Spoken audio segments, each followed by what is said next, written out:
প্রিয় বন্ধুরা, ৭১-এর স্বাধীনতা সুফল আমরা পাইনি, ৯০-এর স্বৈরাচার বিরোধী আন্দোলনের সুফল আমরা পাইনি। সুতরাং ২৪-এর যে আন্দোলনে ছাত্র জনতা যে বিজয় অর্জন করেছে, যে আকাঙ্ক্ষা নয়, সেই আকাঙ্ক্ষার বাস্তবায়ন আমরা অবশ্যই চাই। আজকের এই মানববন্ধনে সংহতি জানিয়ে এখন বক্তব্য রাখছেন উদীচী নারায়ণগঞ্জ জেলার সভাপতি জাহিদুল হক দীপু।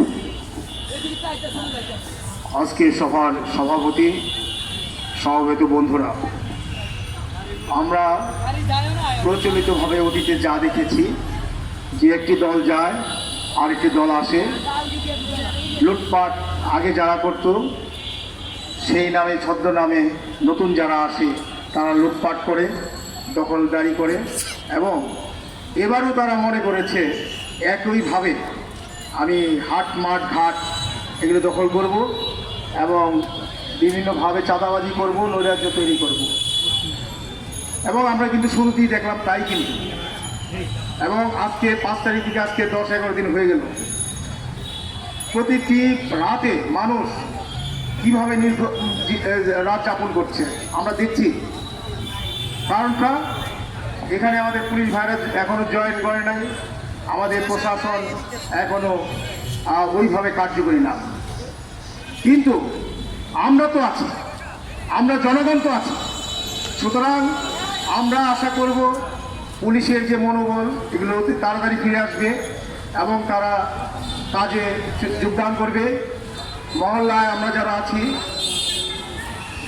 জনতা, ছাত্র এবং যারা সমাজের বিভিন্ন স্তরে আছে, সবাই এই ব্যাপারে সজাগ থাকতে হবে যাতে কেউ এই লুটপাট এবং যে কোনো ধরনের নির্যাতন যাতে না করতে পারে। আর আরেকটা বিষয়, আমাদের সবাইকে দায়িত্বশীল হতে হবে এবং শিক্ষা নিতে হবে। রাজনীতিবিদরা এখনও যারা শিক্ষা নেন নাই, বিভিন্ন জায়গা থেকে যে বিভিন্ন রকমের কথাবার্তা বলেন আপনারা, এবং আমরা দেখি এই যে সামাজিক যোগাযোগ মাধ্যমে কী ধরনের কথাবার্তা বলেন, এখনও আপনাদের শিক্ষা হয় নাই। এবং যার দরুন প্রতিনিয়ত এই উত্তেজনাগুলি তৈরি হচ্ছে, বিভিন্ন রকমের স্লোগান হচ্ছে, বিভিন্ন রকমের কথাবার্তা হচ্ছে। এগুলো কিভাবে হয় মানুষ এখন বুঝে, আগের মতো করে আর চিন্তা করলে হবে না। এবং এর শাস্তি আরও কিন্তু বাড়বে। একদিনের শাস্তি যদি ১ হয়, ১০ দিনের শাস্তি ১০ হবে। অতএব আমরা মনে করি যে সবাই যার যার জায়গা থেকে সহনশীল হন। নতুন একটা সরকার এসেছে, তাদেরকে আমরা সহযোগিতা করি। আমাদের যে বিজয় এসেছে ছাত্রদের, জনতার, সেগুলো যাতে আমরা রক্ষা করতে পারি।